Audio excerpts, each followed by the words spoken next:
Petit à petit, le système de réserve fractionnelle, soutenu par une banque centrale, est devenu le système monétaire dominant dans le monde.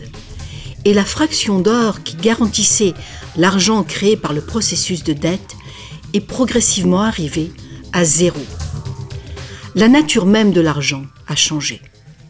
Autrefois, un dollar en papier était en fait un reçu avec lequel on pouvait réclamer un poids fixe d'or ou d'argent.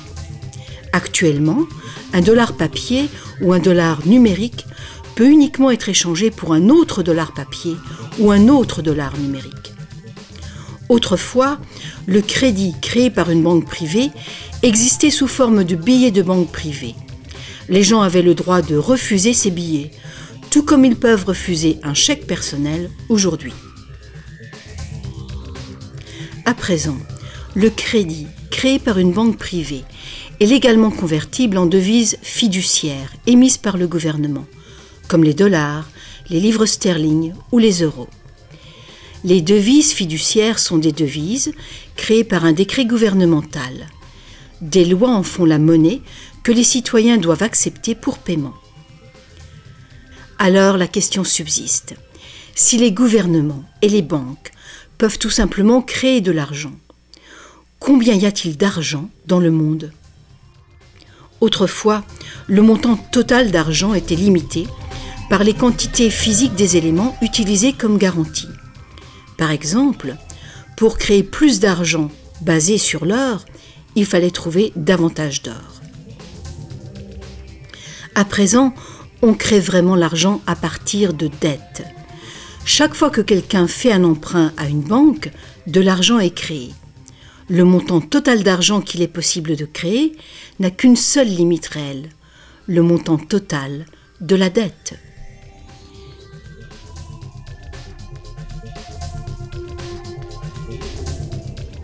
Les gouvernements placent une limite légale sur la création d'argent fictif, en imposant des règles sur les obligations de réserve fractionnelles. Mais ces obligations sont fondamentalement arbitraires. Elles varient d'un pays à un autre, d'une époque à une autre. Longtemps, il a été commun d'exiger que les banques aient au moins $1 en or en réserve pour garantir $10 d'argent dette. Aujourd'hui, les ratios de réserve minimale ne s'appliquent plus du tout au rapport entre argent nouvellement créé et or en dépôt. Elles s'appliquent uniquement au rapport entre argent nouvellement créé et argent existant. De nos jours, les réserves d'une banque sont faites de 3 choses. Le montant d'argent liquide qui est émis par le gouvernement et qui est placé dans la chambre forte de la banque, le montant de crédit que la banque a auprès de la banque centrale et le montant d'argent dette déjà existant que la banque a en dépôt. Petite illustration, imaginons qu'une nouvelle banque vient d'ouvrir. Les investisseurs ont payé l'infrastructure de la banque et lui ont remis suffisamment d'argent liquide pour faire face aux demandes de retrait en espèces. En général, l'argent liquide dans la chambre forte n'équivaudra pas à plus d'$1 pour chaque somme de 20 ou 30 $ qui pourrait être demandée à la banque. La banque s'est jointe au système de la banque centrale qui lui permet d'emprunter de l'argent en liquide à cette banque centrale au besoin.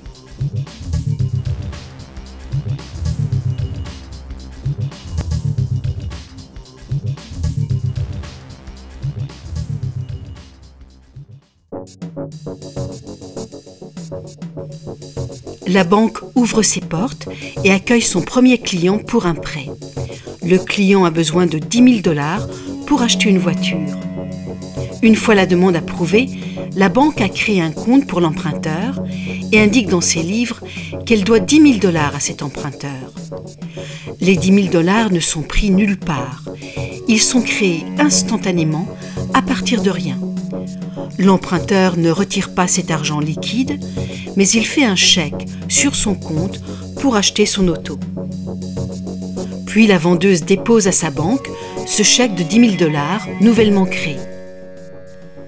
Avec un ratio de 9:1, ce dépôt de 10 000 $ permet à la banque de la vendeuse de créer un nouveau prêt de 9 000 $. Et si ces 9 000 $ sont déposés par une troisième personne, ils permettent légalement la création d'un troisième crédit bancaire, cette fois de 8 100 $. Comme les poupées russes qui s'emboîtent et deviennent toujours plus petites, chaque nouveau dépôt peut mener à un prêt toujours plus petit tout au long d'une série décroissante. Par contre, si à tout moment l'argent créé n'est pas déposé dans une banque, mais retiré en liquide, le processus s'arrête. C'est la partie imprévisible du mécanisme de création de l'argent. Mais le plus probable est qu'à chaque étape, ce nouvel argent de crédit bancaire sera déposé dans une banque et que le processus de ratio de réserve se répétera encore et encore, jusqu'à ce que presque 100 000 $ d'argent nouveau soit créé au sein du système bancaire. Tout cet argent nouveau est créé entièrement à partir du processus de dette. Et toutes ces transactions ont été des transactions de crédit bancaire. Aucune des banques qui a pris part au processus n'a eu besoin d'utiliser l'argent liquide placé dans sa chambre forte. En plus, avec ce système ingénieux, les livres de chaque banque participante doivent montrer que la banque a 10% de plus en dépôt qu'en prêt. C'est donc un incitatif très fort pour les banques de solliciter des dépôts afin de pouvoir prêter davantage. Tout ceci crée l'idée fausse, mais généralement acceptée, que l'argent vient des dépôts. Bien sûr, rien n'oblige l'une des banques à multiplier le crédit bancaire initial de 10 000 $ pour arriver à un crédit bancaire de 100 000 $. Mais le système bancaire est une boucle fermée. Un crédit créé par une banque devient un dépôt pour une autre banque, et ainsi de suite. En théorie, dans un monde d'échanges égaux, parfait, les banques ne se devraient rien en fin de journée. Et les 10 000 $ créés à partir de rien par une première banque sous forme de crédit bancaire pourraient mener à la création de presque 100 000 $. Ça vous semble absurde ? Écoutez un peu. Les ratios actuels de réserve peuvent être bien plus élevés que 9:1. Pour certains types de comptes, 20:1 et même 33:1 sont des ratios tout à fait communs. Il y a même beaucoup d'exceptions où absolument aucune réserve n'est exigée. Alors, bien que les règles soient complexes, la réalité est toute simple. Les banques peuvent créer autant d'argent que nous sommes capables d'en emprunter.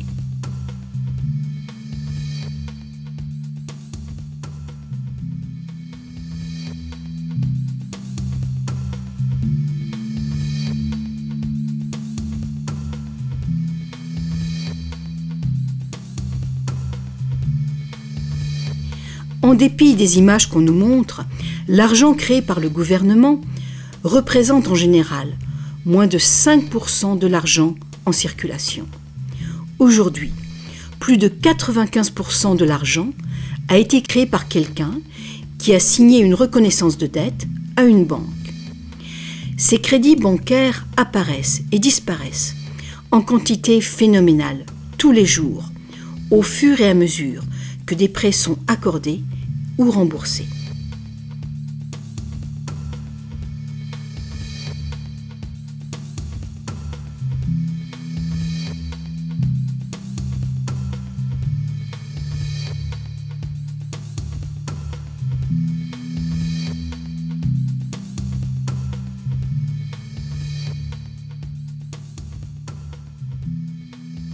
Les banques ne peuvent utiliser ce genre de système qu'avec la coopération des gouvernements. Premièrement, les gouvernements passent des lois qui imposent l'utilisation de la devise nationale. Deuxièmement, les gouvernements permettent que les crédits créés par les banques privées soient payables dans leur devise nationale. Troisièmement, les cours de justice gouvernementales font respecter les obligations de paiement des dettes.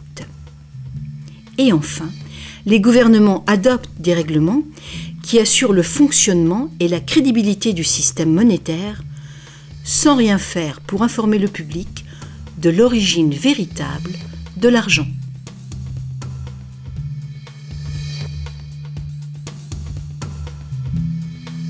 La simple vérité, c'est que quand on signe les papiers d'un emprunt ou d'une hypothèque, la seule chose réelle est notre reconnaissance de dette. Cette reconnaissance de dette est garantie par nos actifs qui seront confisqués si on ne peut pas payer les remboursements. Pour toute personne qui croit que nous allons honorer notre promesse, cet accord de prêt ou d'hypothèque est maintenant un papier échangeable et vendable. Ce papier représente une forme d'argent. L'emprunteur obtient de l'argent grâce à son soi-disant prêt bancaire. Dans le monde réel, un prêt implique que le prêteur a quelque chose à prêter. Si vous avez besoin d'un marteau, ma promesse de vous prêter un marteau que je n'ai pas ne vous servira strictement à rien. Mais dans le monde artificiel de l'argent, la simple promesse faite par une banque de vous prêter de l'argent est considérée comme de l'argent véritable.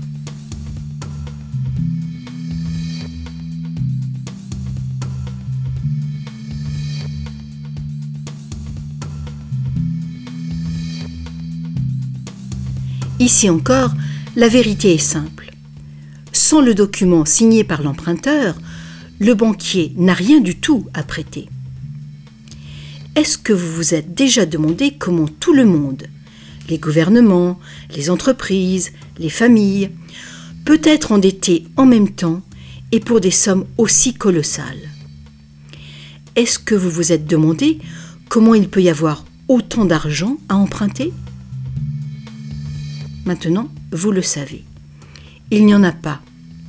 Les banques ne prêtent pas l'argent, elles le créent, et c'est de l'argent dette. Comme la dette est potentiellement illimitée, la quantité d'argent créée est illimitée, elle aussi. Mais l'inverse est vrai également. Vous n'êtes pas étonné qu'en dépit de toutes nos ressources, toutes nos inventions et toute notre productivité, nous soyons presque tous si lourdement endettés, aussi bien les gouvernements que les entreprises et les particuliers? Ah, si seulement les gens cessaient de se demander comment est-ce possible? Comment se peut-il que les gens qui produisent toute la richesse réelle soient endettés envers les gens qui ne font que prêter de l'argent, symbole de cette vraie richesse? Le plus étonnant, c'est qu'une fois que nous réalisons que l'argent est en fait une dette, nous comprenons que sans dette, il n'y aurait pas d'argent.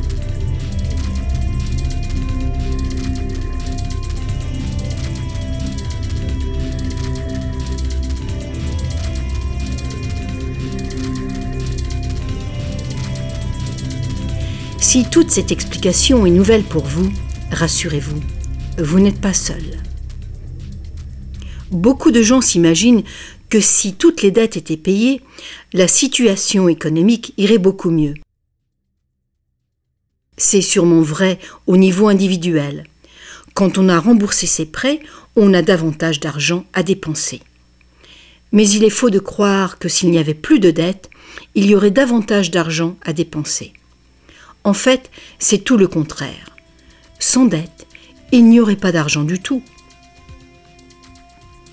Alors, vous voyez, nous dépendons complètement du renouvellement continu du crédit bancaire. Pas de prêt, pas d'argent. C'est exactement ce qui s'est passé durant la Grande Dépression. La quantité d'argent a fondu radicalement quand la quantité des prêts a chuté.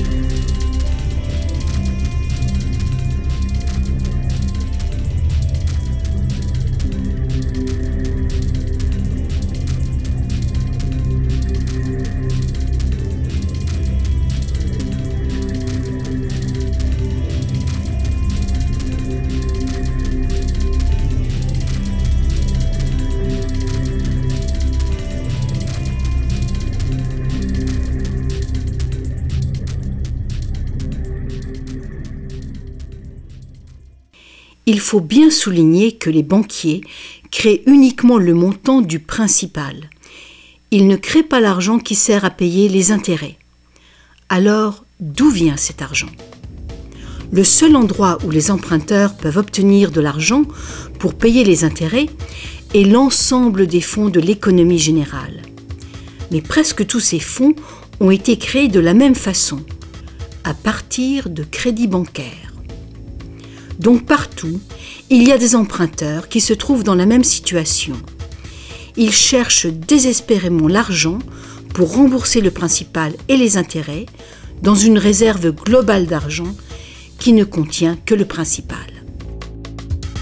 Il est donc tout à fait impossible pour tout le monde de payer le principal plus les intérêts, à moins que chaque dollar d'intérêt reçu par les prêteurs ne soit recyclé vers ceux qui ont besoin de cet argent pour faire leur paiement. Il faudrait donc que les intérêts sur le principal soient dépensés à 100% pour que les emprunteurs puissent gagner les dollars correspondants encore et encore. Bien sûr, une grande partie de cet argent est dépensée sous forme d'intérêts payés aux dépositaires, de dividendes et de frais de fonctionnement. Mais une autre partie va à de nouveaux prêts ou à de nouveaux investissements, ce qui crée une nouvelle demande d'argent, et finalement, il y a un manque d'argent libéré de toute dette à gagner par les emprunteurs. C'est que pour les emprunts à court terme, comme les hypothèques et les emprunts gouvernementaux, où les intérêts dépassent de loin le principal, les risques de saisie et donc les dangers pour l'économie sont très grands, à moins de créer beaucoup d'argent pour payer les intérêts. Pour que la société continue de fonctionner, le taux des saisies doit rester bas. De plus en plus de nouvelles dettes doivent être créées pour trouver l'argent qui servira à payer les dettes précédentes. Alors bien sûr, la dette totale augmente, et les intérêts aussi, ce qui cause une escalade exponentielle de l'endettement. Seul le temps qui sépare la création des nouveaux emprunts et leur remboursement empêche le manque d'argent global de mettre le système en faillite. Mais pendant que le monstre du crédit bancaire grossit, le besoin de créer toujours plus d'argent pour le nourrir devient toujours plus urgent. Pourquoi les taux d'intérêt sont-ils si bas ? Pourquoi recevons-nous des cartes de crédit que nous n'avons jamais demandées ?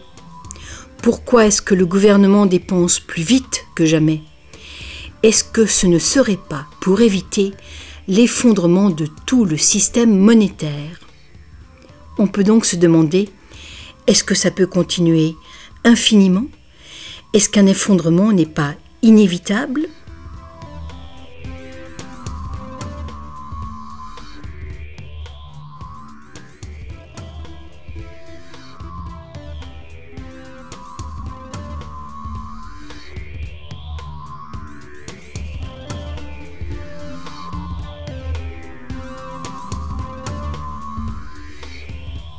L'argent facilite la production et le commerce. Quand la quantité d'argent augmente, l'argent perd progressivement de sa valeur. C'est l'inflation. À moins que le volume de production et de commerce dans le monde réel augmente proportionnellement pour compenser cette augmentation. Ajoutez à cela que quand on parle d'une croissance économique de 3% par an, par exemple, on pourrait croire que c'est un taux constant. Eh bien, pas du tout. Les 3% de cette année représentent plus de matériaux, plus de produits, plus de services que les 3% de l'année précédente, car il s'agit de 3% d'un nouveau total. Ce n'est donc pas une ligne plate, continue, mais une courbe exponentielle de plus en plus raide.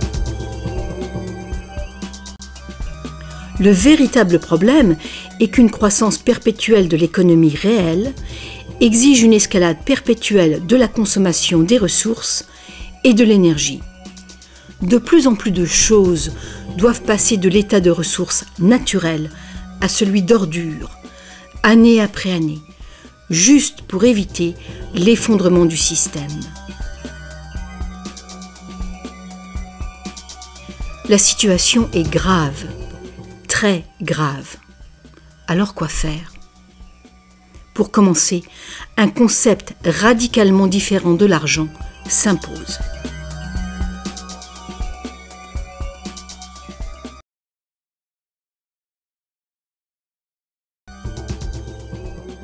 Le temps est venu pour les gens de se poser 4 questions simples et de les poser à leur gouvernement. Partout dans le monde, les gouvernements empruntent de l'argent avec intérêt aux banques privées. La dette gouvernementale est une composante majeure de la dette globale. Et une énorme partie de nos taxes va au paiement de cette dette. Maintenant, nous savons que les banques créent l'argent qu'elles prêtent et que les gouvernements les autorisent à le faire. Nous savons aussi que les gouvernements créent les devises par décret et qu'ils ont au moins le même droit que les banques de créer leur propre argent. Alors, première question. Pourquoi est-ce que les gouvernements choisissent d'emprunter de l'argent aux banques privées avec intérêt quand ils pourraient créer tout l'argent qu'il leur faut sans intérêt? Deuxième question. Pourquoi créer de l'argent à partir du processus de dette? Pourquoi pas créer de l'argent qui circule en permanence et qui ne doit pas sans cesse être réemprunté pour exister? Troisième question. Comment un système monétaire fondé sur l'accélération perpétuelle de la croissance peut-il servir à construire une économie durable? N'est-il pas évident qu'une croissance en accélération perpétuelle est incompatible avec la durabilité?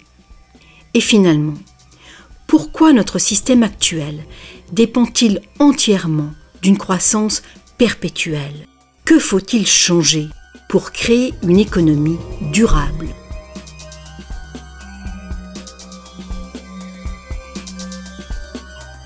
À une certaine époque, faire payer un intérêt quelconque sur un emprunt était qualifié d'usure et était passible de sanctions très sévères, allant jusqu'à la peine de mort. Chaque grande religion interdisait l'usure. La plupart des arguments avancés contre l'usure étaient d'ordre moral. La seule finalité légitime de l'argent était de faciliter les échanges de biens et de services réels. Toute tentative de gagner de l'argent avec de l'argent était considérée comme un mal ou même comme un vol. Mais comme les besoins de crédits commerciaux augmentaient, les arguments moraux ont fini par céder. On en est venu à dire que prêter de l'argent constituait un risque pour le prêteur et qu'il était donc justifié de faire des profits sur un prêt. Aujourd'hui, ces notions semblent dépassées. Faire de l'argent avec de l'argent est considéré comme un idéal à poursuivre. Pourquoi travailler si on peut faire travailler son argent pour soi? Ceci dit, quand on parle d'avenir durable, il est clair que faire payer des intérêts constitue un problème d'ordre moral et d'ordre pratique. Imaginons une société capable de durer des siècles parce qu'au lieu de piller ses ressources, elle consomme uniquement ce qu'il lui faut dans l'immédiat. On ne coupe pas plus d'arbres qu'il n'en pousse. Toute l'énergie est renouvelable, solaire, gravitationnelle ou géothermique, magnétique ou autre. Cette société vit dans les limites de ses ressources non renouvelables, en réutilisant et en recyclant tout. Et la population n'augmente pas en nombre.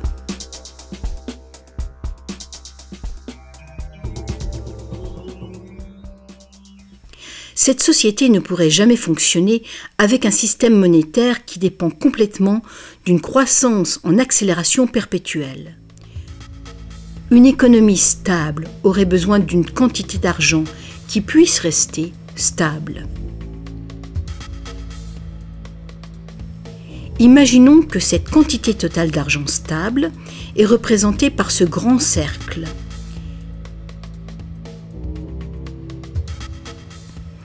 Imaginons aussi que les prêteurs doivent vraiment avoir de l'argent à prêter. Si des prêteurs, à l'intérieur de ce cercle, commencent à prêter de l'argent avec intérêt, leur part d'argent va s'agrandir. S'ils continuent de prêter, toujours avec intérêt, l'argent remboursé, quel sera le résultat? Que l'argent vienne de l'or, d'un décret gouvernemental ou d'une dette, les prêteurs vont s'accaparer la totalité de l'argent. Et après toutes les saisies, toutes les faillites, ils seront propriétaires de tous les biens immobiliers. Pour régler ce problème, il faudrait que les gains résultant des prêts avec intérêt soient distribués également parmi la population. Une taxation lourde des bénéfices bancaires pourrait être une solution. Mais alors, quel intérêt les banques auraient-elles d'être en affaires? Si nous pouvions un jour nous libérer de cette situation, nous pourrions imaginer les banques comme des services sans but lucratif, qui travailleraient au service de la société. Les banques verseraient des dividendes universels aux citoyens ou prêteraient carrément sans intérêt du tout.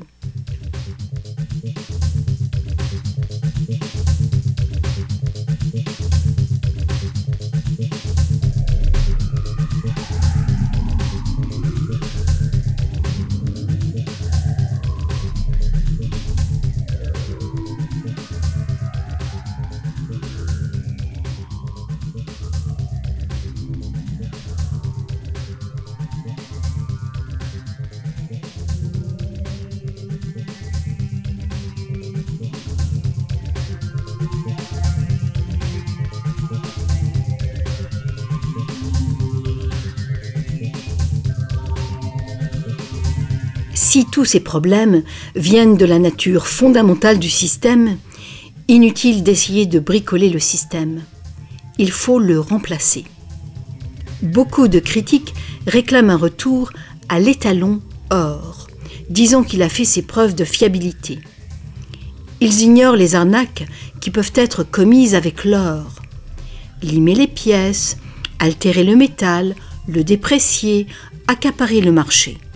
Bref, toutes les pratiques déjà utilisées du temps de l'ancienne Rome qui ont contribué à sa chute.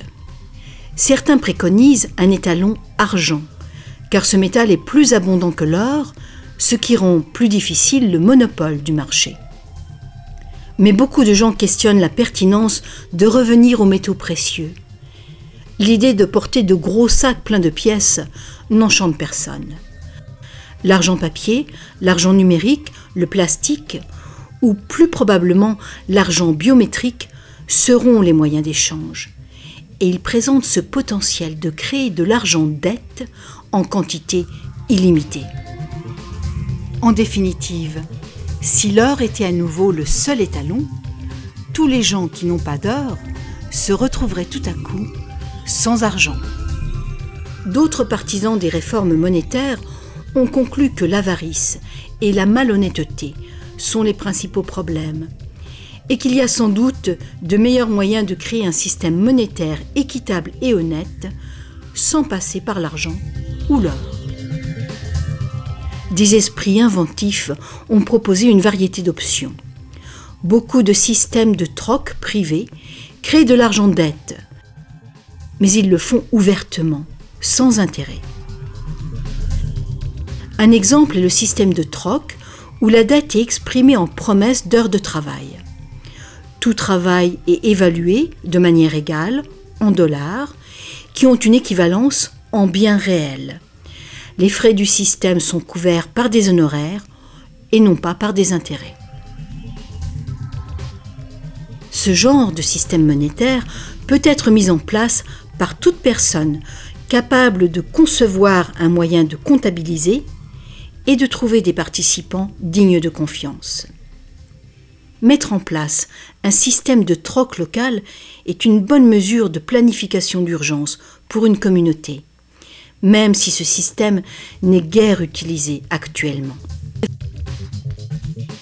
La réforme monétaire, comme la réforme électorale, est un vaste sujet qui exige une volonté de penser autrement et de changer. La réforme monétaire, comme la réforme électorale, ne sera pas facile, car les intérêts puissants qui bénéficient du système feront l'impossible pour conserver l'avantage. Sachant que l'argent n'est qu'une idée, et qu'en réalité, l'argent est uniquement ce qu'on fait de lui, voici une option simple à considérer. Le modèle suivant est basé sur des systèmes qui ont fait leurs preuves en Angleterre et en Amérique, mais qui ont été déstabilisés et détruits par les banquiers et leurs réserves fractionnelles. Pour créer une économie basée sur de l'argent permanent et libre d'intérêt, il suffirait que le gouvernement crée de l'argent et le dépense dans l'économie, de préférence dans des infrastructures durables comme les routes, les chemins de fer, les ponts, les ports et les marchés publics. Cet argent ne serait pas de l'argent dette, ce serait de l'argent valeur, qui aurait la valeur des infrastructures financées. Si ce nouvel argent facilitait une croissance proportionnelle du commerce, il ne causerait pas d'inflation du tout. Mais si les dépenses gouvernementales causaient l'inflation, deux interventions seraient possibles. L'inflation équivaut en fait à une taxe forfaitaire sur l'argent. Que l'argent perde 20% de sa valeur ou que le gouvernement nous taxe de 20%, l'effet sur notre pouvoir d'achat est exactement le même. Vu de cette manière, l'inflation pourrait remplacer la taxation, à condition de rester limitée et d'être utilisée à bon escient. Le gouvernement pourrait aussi choisir de lutter contre l'inflation en percevant des taxes qu'il retirerait ensuite de la circulation, réduisant ainsi la quantité d'argent pour restaurer sa valeur. Pour contrôler la déflation, c'est-à-dire la chute des salaires et des prix, il suffirait que le gouvernement dépense plus et mette plus d'argent en circulation. Sans la concurrence des dettes privées, les gouvernements auraient le contrôle des réserves d'argent de la nation. Le public serait donc qui blâmer si les choses allaient mal. Les gouvernements prendraient le pouvoir ou perdraient le pouvoir en fonction de leur capacité à maintenir la valeur de l'argent. Les gouvernements fonctionneraient surtout grâce aux taxes, comme maintenant, mais ces taxes auraient beaucoup plus de pouvoir financier, puisqu'il n'y aurait plus d'intérêt à payer. Il n'y aurait plus de dette nationale si le gouvernement crée uniquement l'argent dont il a besoin. Notre servitude collective et perpétuelle envers les banques, à cause de la dette gouvernementale, prendrait fin.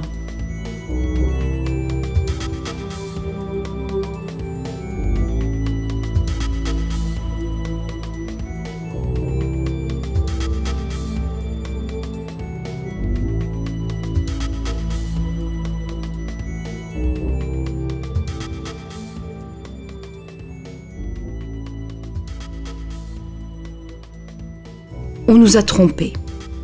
Ce qu'on appelle démocratie et liberté sont devenus en réalité une forme ingénieuse et invisible de dictature économique. Aussi longtemps que notre société dépendra du crédit bancaire pour son apport d'argent, les banquiers continueront de décider qui reçoit de l'argent ou pas.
Peu de gens savent aujourd'hui que l'histoire des États-Unis, depuis la Révolution de 1776, a été en grande partie une lutte épique pour se libérer du contrôle des banques mondiales dominées par les Rothschild.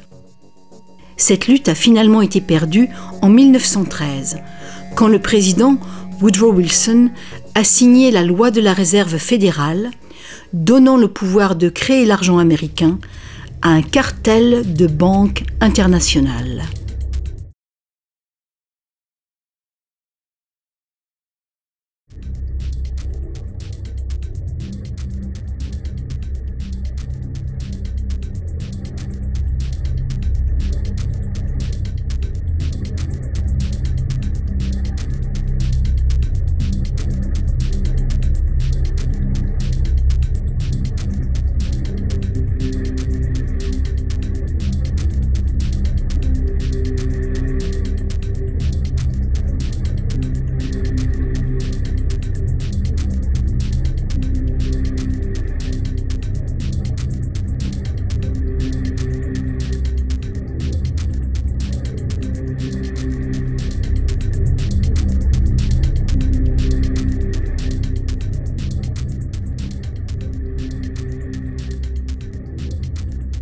Le pouvoir de ce système est profondément ancré, et le silence des médias et du monde de l'éducation à ce sujet est profond, lui aussi. Il y a des années, un vice-premier ministre du Canada a fait un sondage informel auprès de nombreux professionnels bien éduqués et auprès de simples citoyens. Il a constaté qu'aucun d'eux ne comprenait vraiment comment l'argent était créé. En fait, on peut probablement dire que la majorité des gens, y compris les simples employés des banques, n'ont jamais réfléchi à la question. Et vous ?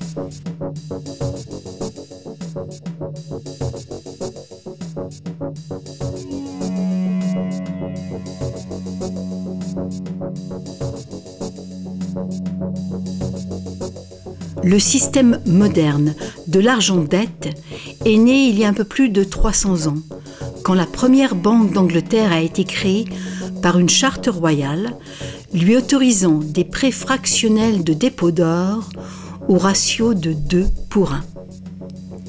Ce modeste ratio était le premier pas. Le système est maintenant mondialisé. Il crée des quantités virtuellement illimitées d'argent à partir de rien. Et presque tout le monde sur la planète est enchaîné à une dette sans cesse grandissante, qui ne pourra jamais être repayée. Est-ce que tout cela serait arrivé purement par accident ? Ou est-ce qu'il y a conspiration ? De toute évidence, l'enjeu est considérable.